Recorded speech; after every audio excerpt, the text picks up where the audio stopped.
Bon, dernière étape de la journée, le temps fort, avec cette fois-ci Franck qui va animer l'atelier. Alors avant tout, je voulais remercier chaleureusement Franck parce que ça fait quand même un paquet d'années qu'il nous accompagne sur les événements. Ça a été un des premiers speakers à l'ELC. Et on a aussi grandi ensemble parce que Franck a, après de ses diverses expériences chez DHL, ADS, etc., Crosslog, a décidé de monter sa structure, Neo26, et ça fait maintenant 2 ans. Et ça continue, ce qui est quand même pas toujours une chose facile, et ça marche plutôt très bien. Donc qu'est-ce que tu peux nous livrer comme information, Franck, sur ton activité de ces dernières années? Écoute, déjà merci pour m'avoir sollicité. En fait, c'est plutôt moi qui te dis merci parce que j'ai un parcours qui commence à être un peu connu sur la e-logistique. Et la première conférence que j'ai réalisée, c'est LELC, c'était à Opéra, je me rappelle, je m'avais sollicité, j'étais pas très à l'aise. Et depuis, ça s'est reproduit, on m'a ressollicité, je fais des salons, etc. Donc la toute première, elle était ici. Donc c'est plutôt moi qui te remercie et c'est toujours un plaisir immense d'être déjà parmi vous. Mais quand je dis vous, c'est les équipes d'Itinsel, mais aussi les clients, les partenaires. On est une petite communauté et je suis très fier d'y appartenir et de l'animer au mieux. Ma deuxième fierté, c'est d'être à Lyon. Pourquoi? Parce que, évidemment, je suis labellisé parisien, j'ai beaucoup voyagé, je ne vous cache pas, j'ai beaucoup plus de contacts de clients en région qu'à Paris aujourd'hui, et donc je suis très fier aussi de venir ici. La première réaction quand j'ai lancé la communication sur cette réunion de Brexit, ça a été de dire Paris, quand est-ce que tu viens? Donc faisons ensemble un succès de cette opération régionale pour qu'on soit sollicité à Paris avec les mêmes experts dont on va parler. Neo26, c'est un cabinet dédié au conseil pour les web marchands, mais aussi pour les enseignes qui souhaitent retrouver une orientation logistique de leur activité. C'est très complexe la logistique, très complexe. Vous avez des flux physiques, vous avez des flux d'informations, vous avez des entrepôts, beaucoup de problématiques de ressources humaines et autres, du transport. Aujourd'hui, mon expérience m'a permis de cristalliser une expertise que je peux partager. Donc, comment ça se passe depuis 2 ans? 50 missions réalisées, environ 8 en cours actuellement. J'ouvre 2 pays. Cette année, je vais être très peu en France, je vais aller au Maroc, où je vais déployer une solution de Ship from Store pour le plus grand retailer de cosmétiques au Maroc. Et j'ai mis aussi un pied en Russie pour une très grande marque de luxe, de la cosmétique aussi, qui m'a confié le déploiement logistique de l'enseigne au niveau monde.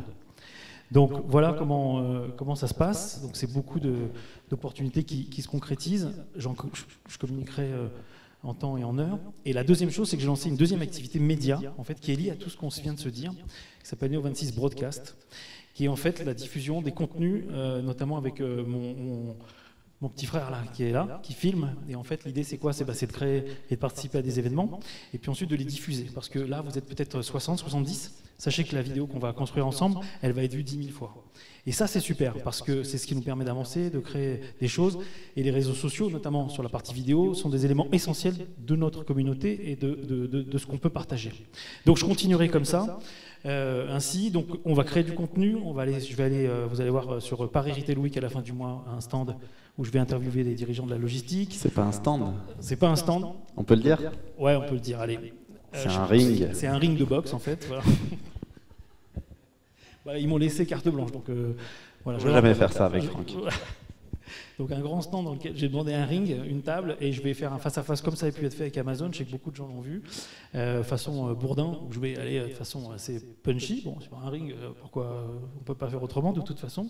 Et des interviews courtes de 10-15 minutes. Donc si vous êtes sur Paris Retail Week, vous êtes aussi les bienvenus pour venir tourner un clip qui sera diffusé quelques heures après grâce au savoir-faire de Non-Stop Prod là, qui assure la vidéo aujourd'hui. 15 minutes après sur les réseaux sociaux, donc sur mon réseau perso sur LinkedIn, Twitter, le mien, celui du salon, etc.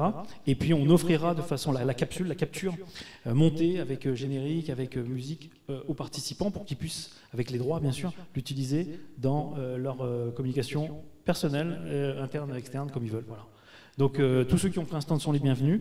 Et pour parler d'un sujet sujet scoop, hein, un truc sympa, pas réciter sa plaquette, mais plutôt me dire, voilà, à partir de janvier, on lance la livraison le dimanche, il y aura des trucs, on livre des colis alimentaires jusqu'à moins 25 degrés, voilà, des choses qui vont faire du bruit.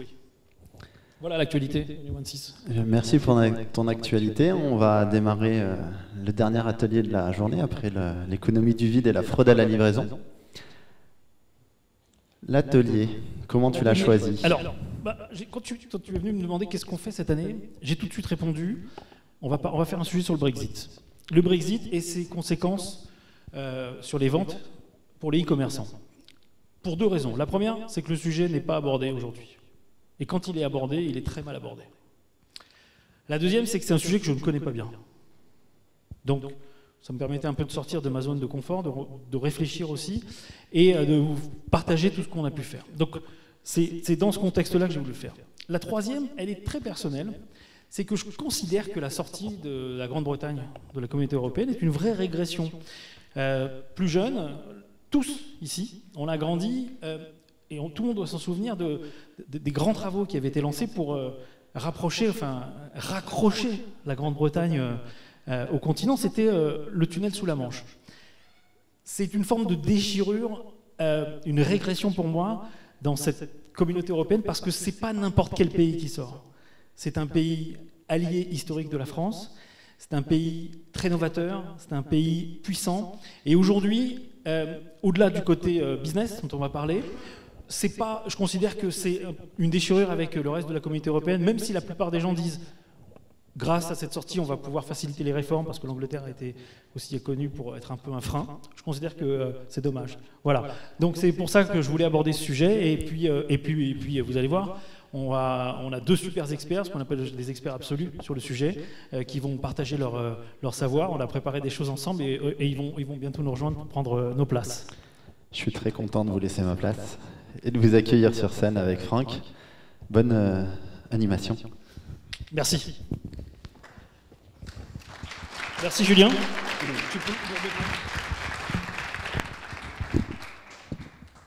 Alors, juste un instant, parce qu'il faut que je pose ce petit bloc.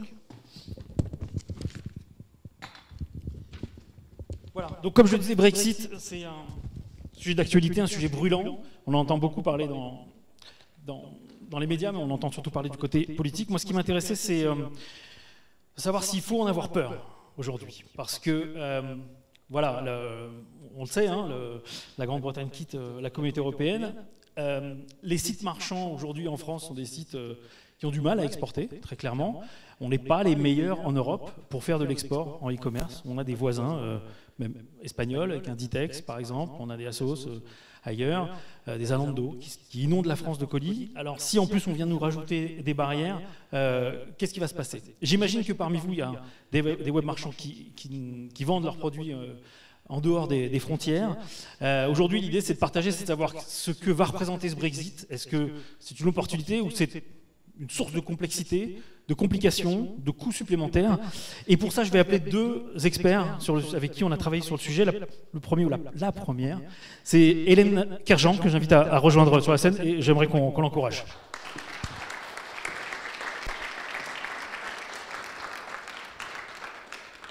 Hélène, on fait un tout petit test micro pour voir si ça fonctionne.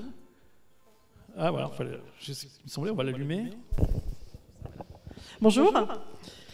Hélène Kerjean, vous êtes responsable marketing supply chain pour la société Akanea. Oui. Voilà, c'est un éditeur de logiciels qui a au cœur de deux secteurs d'activité qui sont la supply chain et l'agroalimentaire.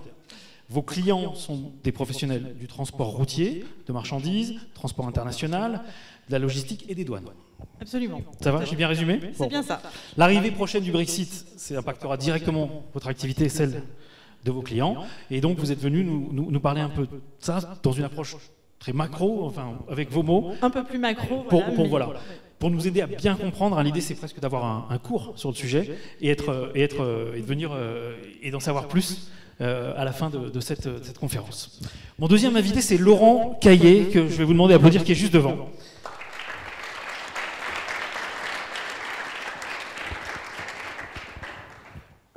Petit test micro, Laurent, si vous voulez.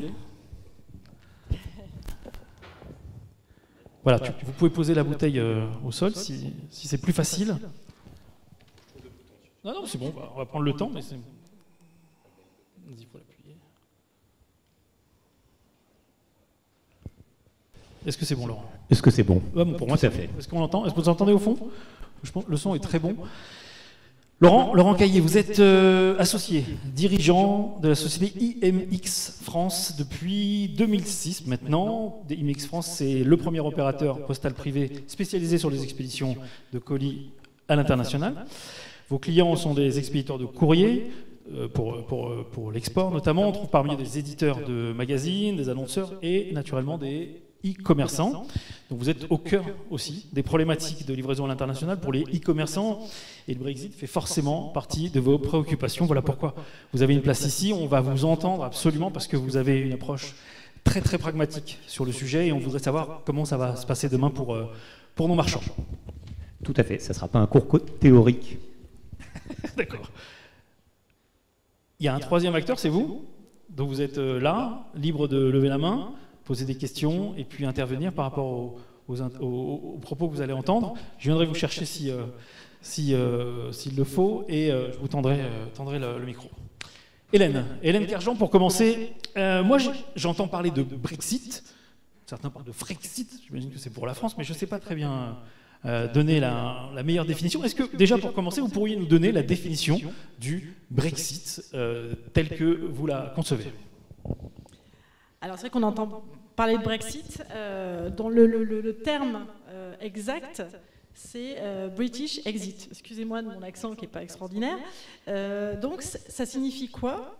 Ça signifie la sortie de la Grande-Bretagne de l'Union européenne. Voilà. Et donc, la sortie de la Grande-Bretagne de l'Union européenne, forcément, ça veut dire beaucoup de choses, et notamment le rétablissement de frontières avec les pays européens. Donc, ce qui n'était pas le cas depuis, je rappelle, 93, maintenant, depuis plus de 25 ans, puisqu'il n'y avait plus de frontières. On est en libre circulation au niveau des marchandises et des personnes.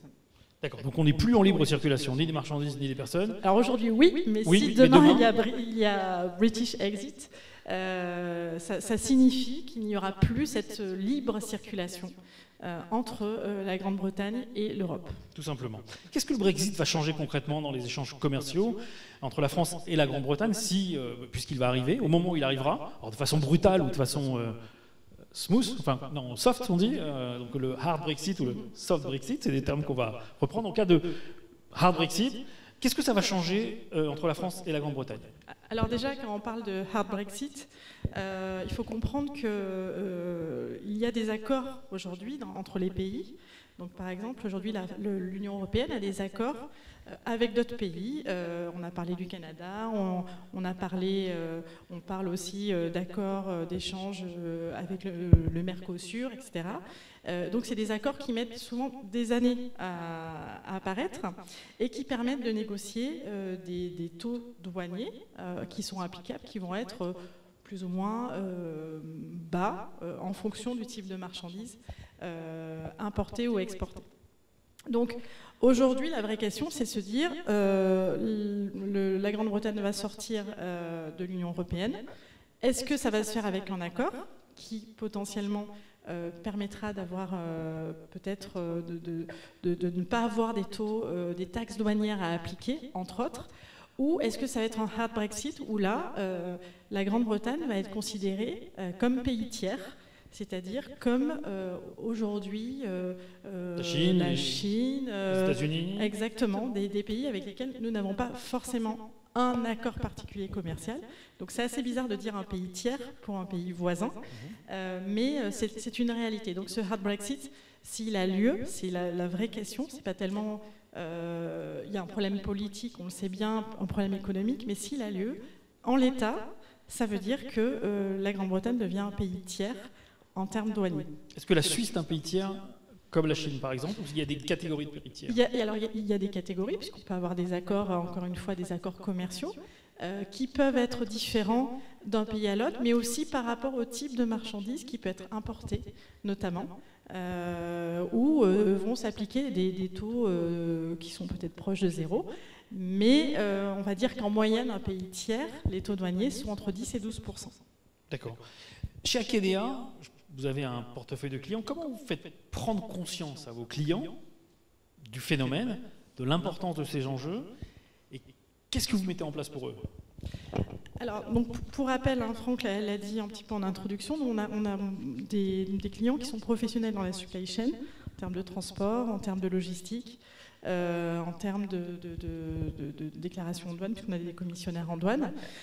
Donc, on va dire qu'un commissionnaire en douane a tout à fait conscience des enjeux. Un transporteur aujourd'hui va être un petit peu plus léger, si je peux m'exprimer comme ça.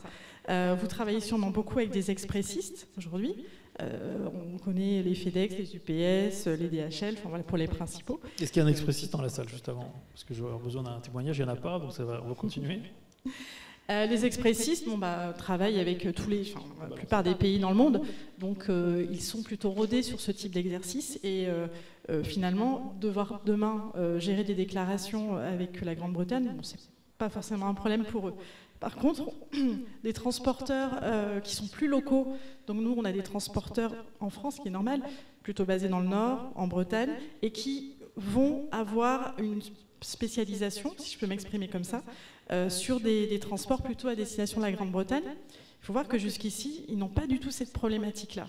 Et demain, il va falloir qu'ils la gèrent. Donc, pour le coup, eux, ils vont avoir à repenser un petit peu leur manière de travailler, en termes d'architecture logicielle, mais aussi de process au quotidien, pour continuer à livrer en temps et en heure. Parce que c'est aussi un des défis que vous avez, forcément, c'est les délais. Et on ne peut pas se permettre demain, même en cas de Brexit, de perdre du temps ou d'être bloqué au poste frontière pour des problématiques de déclaration douanière. On va y venir tout à l'heure. Par rapport à ce point-là, d'après vous, dans ce nouveau paradigme, qui est la sortie de la Grande-Bretagne, partenaire commercial fort des entreprises françaises, et puis idem pour les Anglais, qui vont avoir des complexités encore plus importantes, est-ce que d'après vous, ce phénomène va-t-il freiner les échanges commerciaux entre la Grande-Bretagne et la France? Et pourquoi? Alors, il faut voir que demain, les consommateurs anglais ou les consommateurs européens ne vont pas s'arrêter de consommer ou de commander sur des sites en ligne à cause du Brexit. Donc ça, c'est plutôt une bonne nouvelle. On ne va pas changer, je pense, les habitudes de consommation. En revanche, c'est vrai qu'il y a une problématique forte, c'est qu'aujourd'hui, la douane française et la douane anglaise travaillent aussi main dans la main pour mettre en place des process pour permettre de fluidifier au maximum aux postes frontières les passages des camions. Tout simplement parce qu'un camion qui reste bloqué ne serait-ce que 10 secondes, vu que par le tunnel sous la Manche ou par les bateaux qui vont partir notamment de plusieurs ports, en fait, voilà, je ne vais pas tous les citer, voilà. S'ils sont bloqués, ils sont très nombreux, forcément c'est des heures et des heures d'attente. Et en termes de e-commerce, on ne peut pas se permettre d'attendre autant. Donc il y a ce qu'on appelle une frontière intelligente qui est en train d'être mise en place, avec un système un petit peu technique, je ne vais pas vous détailler ici, mais d'appairage entre la plaque d'immatriculation et la déclaration douanière pour pouvoir permettre aux camions d'avancer le plus rapidement possible. J'entends parler beaucoup de paperasse là. Enfin, c'est fini ça, le coup de tampon, le douanier qui lève la barrière. On est sur du dédouanement, j'imagine, aujourd'hui numérique, digital. Alors oui, c'est une utopie là. Oui, heureusement. C'est-à-dire c'est de plus en plus, c'est du digital. Mais bon, il faut voir qu'à côté d'une déclaration qui va être numérique, il reste encore malheureusement beaucoup de paperasse. Donc c'est un des défis au niveau européen, puisqu'il y a un code douanier de l'Union européenne qui a été mis en place depuis 2016. Le défi, c'est de dire qu'il faut que 100% des documents soient dématérialisés d'ici 2025. C'est un sacré challenge. C'est pas maintenant, c'est pas octobre 2019. Non, c'est en cours, on va dire. Ouais. Mais aujourd'hui, on a plus de 90%, j'ai plus le taux exact, mais des déclarations qui sont dématérialisées. Alors, oui ou non, ralentissement d'activité avec l'Angleterre, d'après vous? C'est votre avis qui m'intéresse. Oui ou non, ralentissement de l'activité économique avec l'Angleterre? Alors, à cause du Brexit, voilà, pas à cause du fait. Le ralentissement, encore une fois, les modes de consommation ne vont pas changer. En revanche, ce qui peut changer, c'est vraiment la manière pour un e-commerçant de voir les choses. C'est-à-dire que, je vais vous donner un exemple assez récent. il y a une société qui s'appelle Med.com en Grande-Bretagne, qui est spécialisée dans tout ce qui est mobilier, décoration, etc. Et donc, en Grande-Bretagne, ils ont un ou plusieurs entrepôts. Et de la Grande-Bretagne, forcément, ils livraient des consommateurs européens, donc ils faisaient partir leurs camions et tout se passait très bien. Demain, ils vont avoir cette problématique de déclaration douanière. Donc en fait, ils envisagent aujourd'hui, ils font plus qu'envisager, d'ouvrir des entrepôts directement depuis la France ou des pays proches de la France, frontaliers, pour pouvoir en fait réaliser les livraisons depuis ces entrepôts-là. Et basculer sur des flux domestiques. Voilà, et donc ne pas avoir à gérer, notamment, je vous disais, cette problématique de temps, c'est-à-dire qu'ils vont continuer à pouvoir livrer en temps et en heure leurs consommateurs européens. Donc ils déportent un petit peu le problème, mais ça veut dire qu'ils changent leur organisation en interne. Ils ne vont plus faire partir la marchandise depuis la Grande-Bretagne, mais ils sont en train de délocaliser au niveau d'entrepôts. D'accord. Bon, moi, ce que je retiens, c'est de la formalité supplémentaire qui n'existait pas et qui arrive. Absolument. De la compétence, des métiers aussi. Alors voilà, un sursaut sur les compétences à avoir. Est-ce que il faudra partager cette compétence peut-être avec vous, mais peut-être former les gens chez les marchands, on ne sait pas. Aujourd'hui, au-delà du ralentissement qu'on peut prévoir, notamment dans les délais de livraison et puis je dirais la formalisation, est-ce qu'on peut conclure tout de suite que ça va coûter plus cher d'exporter? J'imagine, puisque c'est plus de temps. Alors, combien? Alors, combien ça va être compliqué de répondre tout de suite à cette question, mais ce qui se passe, c'est que forcément, à partir du moment où il va y avoir des taux douaniers à appliquer, et qu'en plus, il n'y a pas d'accord aujourd'hui commerciaux avec l'Union européenne, ça veut dire qu'en moyenne, alors ça va dépendre du type de marchandise, parce que suivant le type de marchandise, vous allez avoir des taux différents qui s'appliquent, mais c'est en moyenne entre 10 et 12% de taux douaniers à appliquer. Donc ça veut dire une nette augmentation quand même des biens qui vont transiter à destination ou en provenance de la Grande-Bretagne. Donc ça c'est le premier. Donc un produit qui me coûte 50, que je vends à 100 à des Anglais, aujourd'hui il risque de me coûter 60, 65 ? Voilà, il va coûter plus cher. Ça c'est la première, on va dire le premier effet que tout le monde va voir. Mais le deuxième effet, vous en tant qu'e-commerçant, quel que soit ce que vous allez faire demain, c'est-à-dire si vous continuez à passer par des expressistes, donc c'est vos expressistes qui vont gérer cette partie-là de déclaration, eh bien vos expressistes, ils vont vous facturer des coûts supplémentaires parce que faire une déclaration à l'export et à l'import, ça va forcément vous coûter un petit peu plus cher en termes de prestations. Donc quelle que soit l'issue, on part sur un surcoût, soit on s'installe dans le pays et on trouve un prestataire logistique, voilà. Et je peux vous aider peut-être là-dessus d'ailleurs, soit on supporte le surcoût administratif, soit on embauche des gens, soit on passe par un expressiste qui lui va se rémunérer en plus. À propos des expressistes et des transporteurs, parce que ce sont vos clients, puis en plus j'ai le sentiment qu'ils ne sont pas venus aujourd'hui, est-ce que d'après vous ils ont compris ce qui se passe ? Est-ce qu'ils en ont pris la mesure ? On peut y aller, on peut se dire la vérité. Oui, absolument. Oui, vous êtes sûr ? Alors, moi, on va parler e-commerce. Oui. Les grands expressistes. Les grands expressistes, oui. Vous m'arrêtez, Laurent ? Je confirme, ils font ça depuis des années parce qu'ils expédient des colis dans le monde entier, donc eux, ils savent faire. Les expressistes savent faire et sauront faire. Donc ça veut dire que demain, si j'ai une bascule à faire ou une réflexion à mener et que je n'ai pas forcément les moyens de le faire maintenant, je bascule avec un expressiste. Alors, donc DHL, FedEx, TNT, c'est possible. Chronopost. Par contre, il y a un élément quand même qui est assez important, c'est que même si demain vous décidez de faire la sous-traitance avec un expressiste, ça va quand même aussi un petit peu modifier votre manière de faire, parce qu'en fonction du type de marchandise que vous souhaitez importer ou exporter, eh bien, on a ce qu'on appelle une nomenclature douanière. En fait, c'est un code, c'est comme une sorte de code article qui va être appliqué au type de marchandise, à la nature de la marchandise que vous allez importer ou exporter. Donc, un exemple parmi d'autres, lorsque vous avez par exemple, vous commercialisez un t-shirt, aujourd'hui peut-être que vous mettez simplement le colisage, vous dites bon hop, dans mon camion je vais avoir tant de colis, etc. Et bien demain il faudra préciser notamment la nature de votre t-shirt, est-ce que c'est du coton, du polyester, et quel est son code douanier. Pour une livraison e-commerce, c'est sûr ? Oui, parce que ce code douanier, ça identifie votre marchandise au sens douanier, et c'est ce qui va permettre d'appliquer un taux douanier. Donc, si vous ne le connaissez pas, ce qui est possible, c'est votre expressiste qui va devoir le trouver. S'il n'a pas suffisamment de précision, il va vous prendre le code douanier qui est peut-être le plus large possible et le plus élevé pour être sûr, même malgré tout en cas de contrôle, il peut quand même être retoqué entre guillemets à la frontière, mais il va vous appliquer le taux le plus élevé. Voilà. Donc ça aussi, ça peut avoir un coût supplémentaire. C'est clair. Chez Akenea, vous êtes spécialisé dans le domaine de la douane depuis près de 20 ans, vous connaissez les procédures. Qu'est-ce que vous pouvez leur apporter à nos web marchands demain ? Ou à d'autres clients exportateurs? Qu'est-ce qui est votre valeur ajoutée aujourd'hui dans l'entreprise? Sur ce sujet, pardon. Bien sûr, sur ce sujet. Alors nous, c'est vrai on travaille vraiment, entre guillemets, main dans la main avec la douane française, puisque nous sommes certifiés par la douane française, parce que forcément, c'est très, très réglementaire, vous vous en doutez. Donc la douane française ne peut pas travailler avec des éditeurs qui vont faire tout et n'importe quoi. Donc toutes nos procédures sont avant tout certifiées par la douane, pour être sûr de leur conformité, leur validité. Et surtout, on est extrêmement sécurisé puisqu'on envoie des informations à la douane française et qui va nous retourner derrière des validations ou invalidations en fonction.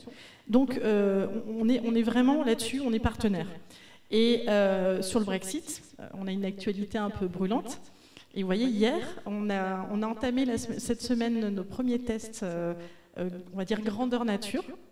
Parce que la douane française a accéléré, ce qui nous fait penser que le Brexit est quand même assez imminent. Donc hier, nous avons réalisé notre première déclaration douanière en provenance de la Grande-Bretagne. Ce qui veut dire qu'il y a un camion qui est parti de Grande-Bretagne, qui est passé au poste frontière virtuel, et nous avons reçu la validation de notre déclaration. Donc ça, vraiment, c'est tout frais. Et donc, ça marche très bien, ça marche. Ouais. Donc on était contents, parce qu'à 23h08, je crois, le premier camion est passé. Ok, donc on y marque, get set, vous êtes prête dans les starting blocks? Là, en tout cas, je peux vous dire qu'on y travaille, on travaille d'arrache-pied. Alors nous, on avait fait toutes les évolutions nécessaires pour être en conformité, là aussi, avec ces évolutions. Et là, ça nous permet aussi de tester grandeur nature. Alors on avait déjà fait des tests avec la douane, ça y est, pas de souci, mais là, on le teste vraiment sur le terrain. D'accord. Bon, merci beaucoup, Hélène, pour cet éclairage. Laurent Caillé, vous connaissiez déjà, tous les deux ou pas? Non, on n'avait pas cette chance, ce bonheur. D'accord. Vous avez appris des choses? Tout à fait. D'accord, donc c'est intéressant. Laurent, vous êtes, vous, chaque jour confronté à des sujets de transport internationaux. C'est l'ADN de votre entreprise, IMX International. Vous travaillez avec beaucoup de e-commerçants, d'ailleurs, sauf erreur de ma part. Vous travaillez combien de e-commerçants aujourd'hui? Comme tout opérateur postal ayant encore spécialisé sur l'international, il y a encore 10 ans, on expédiait principalement du courrier. Plus ça va, plus on expédie de colis. Et aujourd'hui, ça pèse presque 50% de notre activité. Et les colis sont majoritairement issus du e-commerce. Alors on travaille, nous, soit directement avec les e-commerçants, quand en fait l'international est un véritable enjeu pour eux, c'est-à-dire que soit il y a des volumes, soit il y a une volonté stratégique de se développer. Et on peut travailler pour les e-commerçants aussi par les intermédiaires naturels que sont notamment les logisticiens du e-commerce. Voilà, si on regroupe tout, ça fait à peu près une centaine de e-commerçants. Donc une centaine de e-commerçants, des prestataires logistiques? Direct ou indirect, en fait. Il y a certains de vos clients dans la salle? Certains clients, certains partenaires. D'accord. Qui, par exemple? J'ai vu Greenwiz tout à l'heure. Je ne sais pas s'ils sont encore là. Après, voilà, il y a d'autres interlocuteurs que je connais bien. D'accord. Laurent, j'aimerais qu'on fasse un point, avant de rentrer dans le Brexit lui-même, on fasse un peu un zoom arrière. On parle un peu d'export, tout simplement. Quels sont les principaux schémas de transport aujourd'hui, opérationnels, qui fonctionnent pour expédier ces colis à l'international, en dehors de la France? On a parlé d'expressistes tout à l'heure, d'intégrateurs. Est-ce qu'il y a d'autres schémas? Enfin, en tout cas, comment ça fonctionne? Comment ça marche l'export? Avant de rentrer dans les sujets propres à cet événement aujourd'hui. Comment ça marche? C'est un bon point de départ avant de parler de l'impact potentiel du Brexit, c'est de voir comment ça fonctionne. Alors là, quand on parle d'export, je précise en termes vocabulaire, on va dire juste des expéditions déjà au sein de l'Union européenne. Au départ de la France, voilà, au départ de la France, au sein de l'Union européenne. D'autres pays de l'Union européenne. Alors, en fait, il y a 3 modes principaux d'expédition que vous utilisez en tant qu'e-commerçant.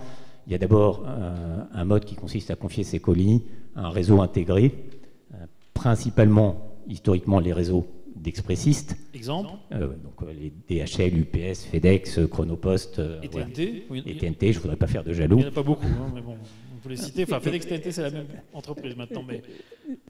UPS, non FedEx. Non, FedEx TNT. C'est UPS, ça n'avait pas marché, justement. Ils n'ont pas réussi.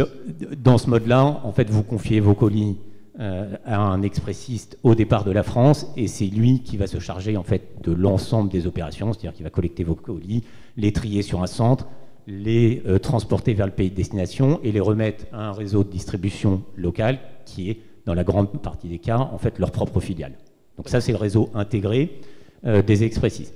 Vous avez les réseaux postaux, donc vous allez confier votre colis à la poste. Alors historiquement, en tout cas, il y a principalement une poste dans chaque pays, en tout cas une poste historique, je suis bien placé pour le savoir, qui va en fait faire cette première partie de la même façon que le faisait un expressiste, c'est-à-dire qu'elle va collecter le colis, le trier dans un centre de tri international, le transporter vers le pays de destination, mais historiquement, je dis bien historiquement, le remettre à la poste du pays de destination.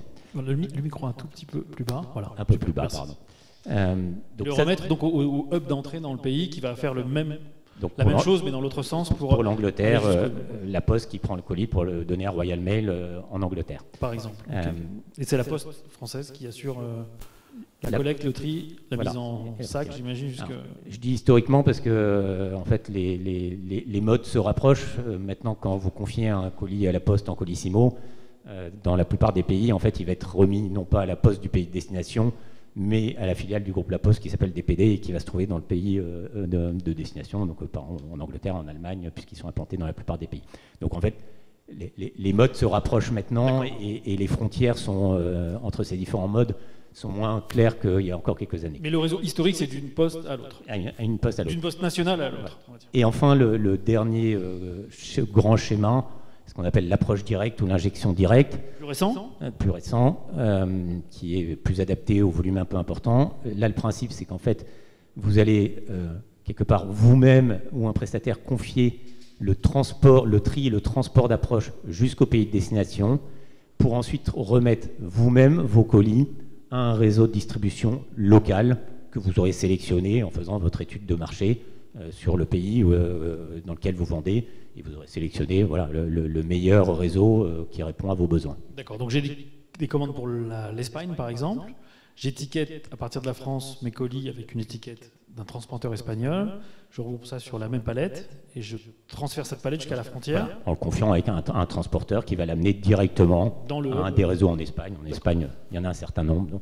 Donc ça, ce sont les trois modèles de distribution aujourd'hui courants sur le e-commerce. En tout cas, les trois sont opérationnels chez IMX aujourd'hui. Non, l'intégrateur. On peut travailler avec un intégrateur expressiste. On fait de l'approche directe, on fait de la distribution de colis postaux puisqu'on est une poste privée. L'intégrateur, très honnêtement, j'ai pas beaucoup de valeur ajoutée à prendre un colis pour aller le remettre à DHL. Les clients peuvent le faire directement. Très bien. Alors pour chacun de ces trois modèles, puisque c'est clair, quelles sont les conséquences d'un direct d'un Brexit et à quoi on peut s'attendre, notamment sur les prix, les tarifs du transport, mais aussi sur les process et les délais de livraison. C'est peut-être une des questions les plus importantes de cette journée. C'est aujourd'hui, on sait comment on distribue, comment on achemine un colis à l'étranger. Maintenant, pour ces trois modèles, quels vont être les impacts et les conséquences sur les prix, parce qu'on parle souvent de tarifs dans les transports, les process notamment, on l'a un peu vu avec Hélène, et surtout les délais de livraison. C'est effectivement la question, et malheureusement, j'ai envie de dire, il n'y a pas de miracle et les impacts seront importants. Ensuite, les impacts, ils vont vraiment dépendre de ce qu'on est dans un cas de hard Brexit, c'est-à-dire de changement imminent du jour au lendemain sans période de transition, ou si on est dans un Brexit négocié qui, à minima, proposera une période de transition dans laquelle il est plus que probable qu'il n'y ait pas de douane et de frontières au début. Si on est dans un cas de hard Brexit, évidemment, les changements vont être soudains, ils vont être à différents niveaux. Alors, ils vont déjà être, pour les e-commerçants, sur des changements de process. Alors, la première chose, c'est qu'ils vont vendre vers un pays qui sera sorti de l'Union européenne, donc un pays tiers. Donc la première chose, c'est qu'on vend hors taxe. Donc on vend hors taxe, mais comme on le fait pour la Suisse aujourd'hui, par exemple. Tout à fait. D'accord. Donc ça veut dire que sur les sites, il faudra indiquer, sur le site Grande-Bretagne, je sais pas, UK, c'est quoi, je sais plus le... .co.uk, ok. Il faudra indiquer les prix hors taxes et ensuite. Ben, en tout cas, il y aura un prix hors taxe, il n'y aura pas de TVA ajouté au prix. Après, on va voir si dans ce prix hors taxe, vous incluez justement la TVA anglaise et les taxes douanières éventuellement. Les droits de douane, ça, c'est une autre question, mais en tout cas, il n'y aura pas de TVA. Ensuite, vous choisissiez si vous allez vendre en DDU ou en DDP. C'est-à-dire, si vous vendez et que c'est le destinataire à la réception de son colis qui va payer la TVA anglaise et les éventuelles taxes douanières sur le produit que vous lui avez vendu, ou si en fait vous souhaitez vous-même payer cette TVA, cette taxe douanière, donc évidemment les intégrer dans votre prix parce que sinon vous allez avoir un petit problème de marge, ce qui vous permet de dire à votre acheteur final, vous n'aurez rien à payer, c'est tout compris, mais ça implique ce changement-là et tout donc le changement des prix et puis tout ce coût de formalité supplémentaire. Et le paiement de cette TVA et de ces taxes douanières dont Hélène a parlé en partie. Mais ça, c'est une catastrophe parce qu'on sait à quel point il est déjà difficile d'exporter en général, mais vers l'Angleterre,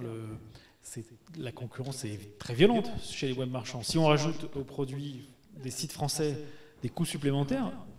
Alors, tout à fait. En plus, il y a deux types d'impact. Il y a l'impact sur les coûts et puis il y a l'impact sur les délais. Sur les coûts, en fait, il y a 4 points. Il y a la TVA, il y a les taxes douanières, il y a la prestation de dédouanement et il y a l'impact sur le coût de la distribution elle-même. Alors, l'impact TVA, il est en gros nul puisque le taux de TVA en Angleterre et le taux de TVA en France est après le même. C'est juste qui va la payer à quel moment, mais il n'y a pas d'impact sur les coûts. Mais le coût du DDP chez les transporteurs, il est facturé, puisque c'est un coût administratif et un traitement financier supplémentaire. Tout à fait. Il y a d'abord la taxe douanière dont a parlé Hélène, qui peut augmenter fortement, 10 à 12%, mais il y a des cas où ça peut aller nettement au-dessus, notamment en cas d'aucun accord pré-négocié, ça peut être nettement plus élevé. Puis vous avez la prestation de dédouanement, et alors pour ceux qui exportent déjà en Suisse, regardez combien vous coûte d'expédier un colis en Suisse et d'expédier un colis en Angleterre, juste sur le côté distribution plus douane. En Angleterre, sur un colis de 1 kg, vous allez payer entre 4 et 5 euros si vous avez négocié à peu près correctement. En Suisse, si vous payez moins de 8 euros, vous êtes très fort. D'accord. Et la Suisse, en plus, c'est pas très loin. Et pourtant, on risque d'avoir aussi des rallongements sur des délais. Alors, les délais seront notamment rallongés en cas de hard Brexit. Pourquoi ? Parce que vers l'Angleterre, il y a un flux e-commerce dans les deux sens qui est extrêmement important, qui s'est construit dans les années qui ont précédé. Et si du jour au lendemain, il y a ces procédures de dédouanement, évidemment, là, il va y avoir un vrai engorgement, même s'il y a beaucoup de travail qui est fait pour que ça soit de plus en plus fait en amont par électronique. Il n'en reste pas moins qu'à la frontière physique, le chauffeur, il doit attendre, il doit présenter son document, il faut le tamponner. Si ça a été fait en amont et que la douane a dit « je ne souhaite rien vérifier », c'est relativement fluide, mais une fois de temps en temps, la douane, quand même, elle fait son travail et elle dit « j'aimerais bien vérifier le colis 1240 dans votre camion ». Et dans cela-là, le camion est arrêté. Voilà. Et tout ça a forcément un impact sur les délais. Est-ce qu'on peut dire au revoir au J+1 sur l'Angleterre ? Non, si vous faites de l'express, vous arriverez à faire de J+1. J'espère que vous avez un peu de marge et un panier moyen assez élevé. Donc il vaut mieux vendre des produits chers avec un panier élevé. Ça sélectionne un peu là. Hein. C'est pas facile. Non, c'est une des niches qui, je pense, peut ne pas trop souffrir éventuellement d'un Brexit parce que l'augmentation du coût global sera peut-être supportable dans les prix. Et si vous êtes sur du haut de gamme, vous êtes peut-être plus spécifique et il y a peut-être un peu moins de concurrence locale. Sur vos clients, il n'y en a pas beaucoup. Non. Dans ce cas, on est d'accord. Le e-commerce. Je suis pas spécialisé. Moi, je suis pas spécialisé sur l'express, donc moi je suis. Non, mais par rapport à la valeur moyenne des paniers, on est d'accord. Sur le e-commerce, on est bien d'accord. Le luxe sera épargné, c'est ce qu'on est en train de dire. Le luxe pourra être épargné. Moi, je pense qu'il y a aussi des solutions pour l'autre extrême, c'est-à-dire sur les paniers moyens très faibles et qui passent par du postal et voire du postal sans traçabilité. Ça se fait plus beaucoup parce qu'on est dans une ADN digitale, mais en fait le service marche très bien. Et il sera beaucoup moins impacté par le Brexit. Donc régression sur la traçabilité en plus. C'est la solution. Non, c'est pas la solution, c'est une des solutions. Je dis pour le bas de gamme. Vous savez bien que les millions de colis qui viennent de Chine ne sont pas tous tracés, ça les empêche pas de vendre. C'est un autre sujet, ça. C'est un autre sujet.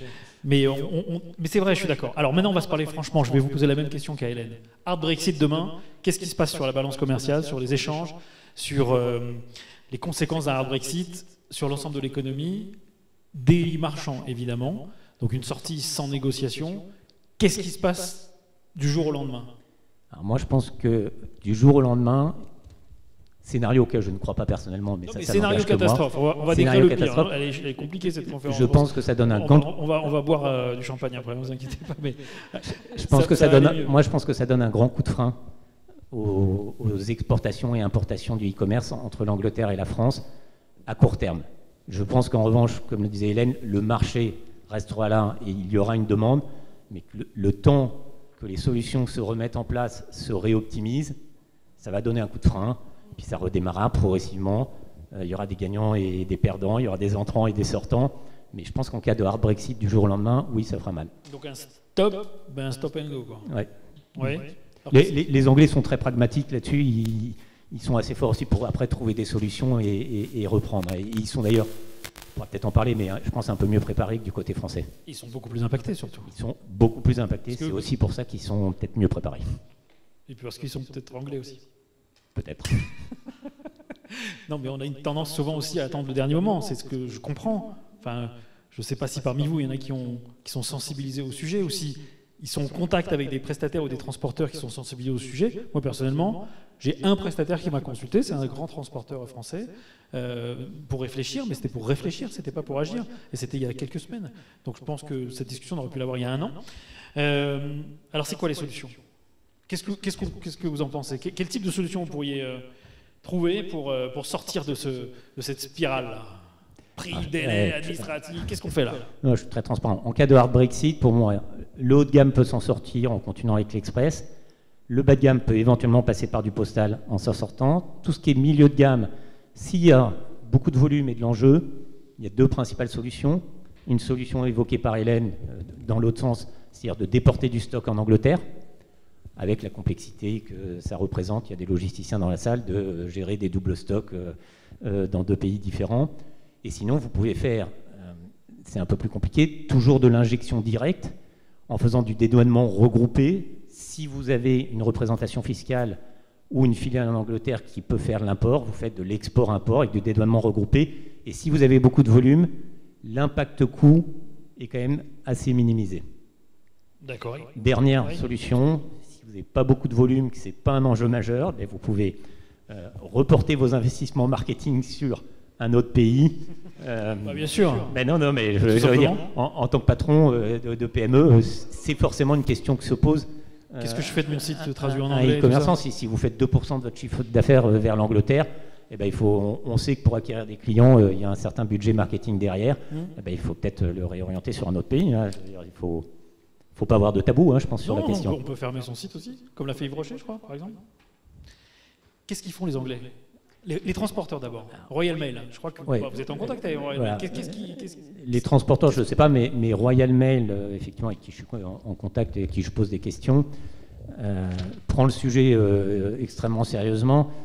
Comme on vient de le dire, pour le Royaume-Uni, l'impact, il est démultiplié par rapport à nous. Pour nous, vous, e-commerçants, c'est un des pays de l'Union européenne, l'Angleterre. C'est un des pays importants, mais ça en reste qu'un. Pour l'Angleterre, c'est toute l'Union européenne, c'est juste catastrophique. Et pour un acteur comme Royal Mail, c'est l'import et l'export sur lequel elle est impactée. Si ça s'arrête du jour au lendemain, c'est une catastrophe. Donc en fait, ils font plusieurs choses. Ils travaillent main dans la main avec le gouvernement pour fluidifier au maximum le passage des douanes. C'est-à-dire qu'aujourd'hui, du dédouanement classique postal, c'est le bon colis avec le CN23, CN22 dessus. Pas de déclaration informatisée, juste le descriptif du contenu, et c'est un des services poste plus douane qui s'amuse à regarder qu'est-ce qu'il y a comme décrit, qui va rentrer ça dans le système, calculer qu'est-ce qu'il y a comme TVA, taxe douanière, et qui va aller le demander en plus au destinataire au moment de la livraison. Je ne vous dis pas la complexité que ça représente. L'estimation de Royal Mail du coût là-dessus, c'est 8 livres. 8 livres. Il faut les amortir. Voilà, il faut quand même les amortir.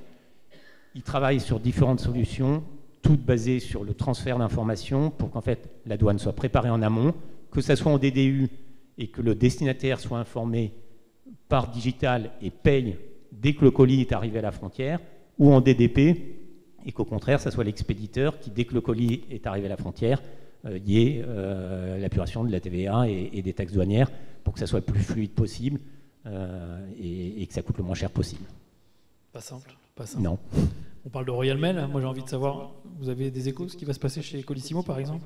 Alors chez Colissimo, oui, parce que j'avais posé la question et que de toute manière, ils ont envoyé un courrier et qui était assez clair, mais qui n'est pas très surprenant. Ils disaient délai plus garanti, délai allongé, plus de livraison, il me semble, en point relais, changement de prestataire local. Ça corrobore ce que je disais tout à l'heure, c'est que depuis un certain temps, assez normalement, je pense que Colissimo remet ses colis à DPD en Angleterre et puis à la Poste et plus à Royal Mail.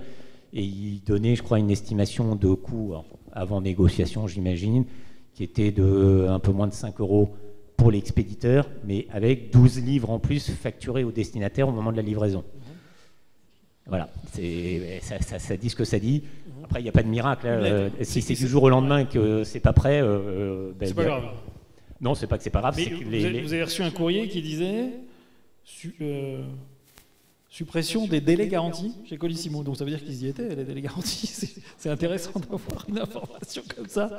S'ils sont supprimés, c'est donc qu'ils étaient garantis juste avant. Intéressant. Surtout si c'est une lettre. En tout cas, c'est bien. Avant de conclure, chez IMX, aujourd'hui, je pense que là, le terme d'expert absolu vous concernant tous les deux n'est plus... il est évident. Je vais vous poser la même question que pour Akenea. Qu'est-ce qu'on peut faire avec vous chez IMX pour gérer tout ça? Si demain je viens vous voir, j'ai un site marchand, 20% de mes commandes sont à destination de la Grande-Bretagne. Qu'est-ce que je pourrais trouver chez vous comme solution? On a balayé un peu les différentes solutions. Nous, on peut intervenir sur les envois de colis postaux avec ou sans traçabilité. Et là, je travaille effectivement main dans la main avec Royal Mail pour pouvoir exporter ces flux de colis de façon la plus fluide possible. Donc ça, c'est une des premières solutions. La deuxième solution, c'est s'il y a du volume, c'est faire de l'injection directe. Je le fais en Suisse, je peux le faire en Angleterre. Et alors enfin, si vous êtes dans la dernière solution, vous posez un peu des questions sur est-ce que je continue à investir sur un pays où ça devient compliqué. On a des moyens pour contourner ça et pour que vous n'ayez pas complètement perdu votre investissement et vos clients. Voilà, c'est une solution qui s'appelle Colis Expat, mais n'hésitez pas. On va en parler au cocktail, voilà. On va pas faire l'historique, l'ensemble de l'offre. J'aimerais bien moi avoir l'avis du public. Rolf, à BSL, après la Grande-Bretagne, l'autre Bretagne. Donc Rolf Bayer, président de BSL, Bretagne Services Logistiques. Comment vous appréhendez le sujet chez BSL? Merci Franck. Je dirais de façon pragmatique, un petit peu comme les deux experts qui sont devant nous là. Donc on a la chance, et puis peut-être que j'espère que ça le restera, on travaille avec effectivement des clients qui exportent pas mal en Angleterre aujourd'hui.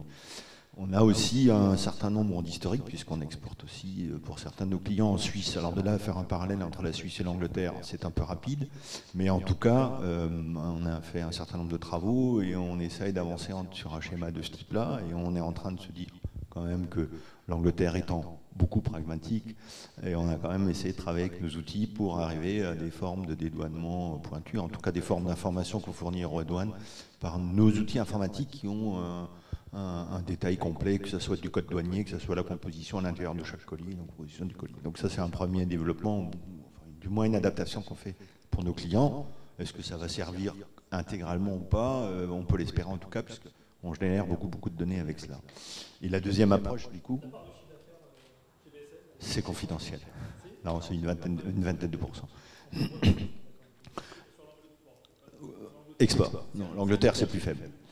Mais on parle quand même d'un certain nombre de dizaines de milliers de colis pour l'Angleterre annuellement. Donc c'est un vrai sujet. Et le deuxième sujet qui, là, du coup, est plus en rapport avec, on va dire, le métier commissionnaire et douanier habituel. On a la chance d'appartenir tout récemment avec un groupe qui s'appelle Dimotrans, dont c'est le métier commissionnaire de douane, puis de traiter ça. Et donc, avec eux, on traite cette partie plutôt classique, douane, entre douanes, avec des produits type Connex et autres, où là aussi il y a des tests qui ont été faits. Donc on avance sous cette forme-là. Maintenant, aujourd'hui, on ne sait pas dire si demain c'est pile poil la cible qu'on s'était donnée, on s'était fixé. En tout cas, c'est un sujet de réflexion. Ça, c'est clair. Merci. Pardon? Oui, c'est un peu le but aussi, c'est normal. Bah, Thomas, à propos, Thomas Garnesson, Seven Senders, country manager. Juste le Brexit, comment vous l'abordez avec vos clients? Donc un des acteurs français de l'injection directe, hein, on en parlait, Laurent en parlait, en 30 secondes. Alors nous, on est pour le coup, on optimise la livraison internationale, donc on a certains de nos clients qui font de la Suisse, certains qui font de la Norvège, de la Russie, des États-Unis, etc. Ça a déjà été évoqué, mais il y a plusieurs manières de proposer finalement des solutions. Une des solutions, ça consiste à trouver un acteur qui va vous accompagner sur cette partie de dédouanement et sur la gestion en fait, de tout ce qui est tarifs douaniers, etc. On travaille nous par exemple très bien avec MS Direct sur la Suisse, à peu près 10 à 20% de notre activité consiste à accompagner les gens vers la Suisse. Et il y a un des points qui n'a pas été abordé et qui rajoute encore plus de complexité, c'est typiquement, on a parlé beaucoup de flux aller, dans le e-commerce il y a également les retours, et il ne faut pas oublier que quand vous avez des retours qui partent du pays, alors nous on connaît pas mal la Suisse, mais ça va être la même chose sur le UK ou pareil sur les autres pays, c'est que derrière vous allez avoir à gérer non seulement les retours comme vous avez l'habitude, mais aussi à se faire rembourser de la taxe, de la TVA et de la taxe potentiellement pour éviter de payer en double parce que vous avez ensuite à réimporter la marchandise vers la France. Donc ça typiquement c'est d'une complexité, je ne vais pas dire sans nom parce que tout se gère, mais c'est un vrai métier comme ça a été dit tout à l'heure et du coup ça veut dire qu'avoir un partenaire c'est quand même pas mal. La deuxième solution c'est de passer par effectivement des postes ou des expressistes qui vont faire ça, mais par contre ça a un coût assez élevé, déjà que c'est très élevé ça va rajouter un peu de coût. Troisième solution qui va être de tout simplement ne pas déclarer l'import, de ne pas déclarer comme ça a été dit tout à l'heure, de faire ça sur des petits colis ou sur de l'enveloppe. Beaucoup d'e-commerçants chinois ou autres font ça et il y a une bonne partie des colis qui arrivent. Maintenant, effectivement, le consommateur final n'est pas à l'abri de devoir payer un certain montant quand il va aller récupérer son colis. Et ça a été dit aussi, la dernière solution que nous on préconise parfois, et c'est même des e-commerçants clients qui nous en parlent, c'est de dire voilà, le UK c'était quelques pourcents, quelques milliers de colis par an, on arrête. Et ça c'est plus inquiétant pour les Anglais et pour le marché UK, c'est qu'il y a un certain nombre d'e-commerçants et une partie de l'offre européenne qui va effectivement tout simplement jeter l'éponge, parce qu'il faut reconnaître que c'est une vraie complexité. Ça ajoute du coût, et au-delà même du coût, ça a un vrai impact sur la complexité et le temps que vous allez y passer. Merci Thomas, et je te garde pour la prochaine conférence que tu vas préparer avec moi, la gestion du retour dans le cadre du Brexit. On va inviter Asos, etc. Et on va voir comment ça peut marcher. Mais ça, on monte encore d'un cran, c'est intéressant, mais on va peut-être créer la saga. Laurent, par rapport à la réaction de Thomas. Juste un petit commentaire. Puis, après, je vais vous demander si vous avez des questions dans le public. Sur les solutions postales pour les petits paniers, c'est pas forcément sous-déclaré. C'est qu'aujourd'hui, il y a encore le low value à 22 €. Et donc, si vous êtes sur des paniers moyens faibles, alors je suis d'accord, c'est le bas du panier. Donc, 2 fois, pardon 2 colis de 22, c'est ça? Je n'ai pas compris. Ah, oui. Ouais. Tu coupes ton produit en deux, c'est une solution. D'accord, ok. Bon. Donc l'idée c'était quoi? C'était plutôt de dire à 26, on met 22, quoi. Ça, c'est effectivement peut-être le sport favori des Chinois, mais vous pouvez aussi avoir un colis qui coûte vraiment 22 €. Et aujourd'hui, il n'y a pas encore cette loi de l'application de la TVA au premier euro qui est en œuvre, qui est prévue pour 1er janvier 2021, si je ne dis pas de bêtises, il me semble.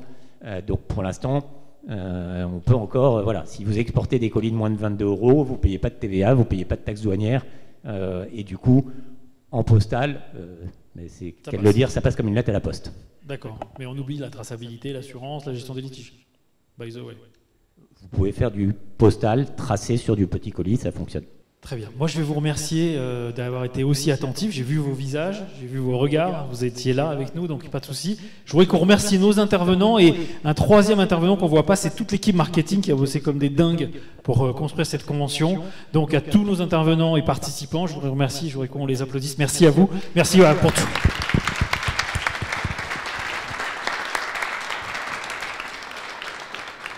Un dernier mot avant de passer au cocktail, c'est simplement remercier une nouvelle fois nos sponsors qui ont participé à l'avènement et aux équipes 18Cell bien évidemment, aux speakers. Un grand merci à tous.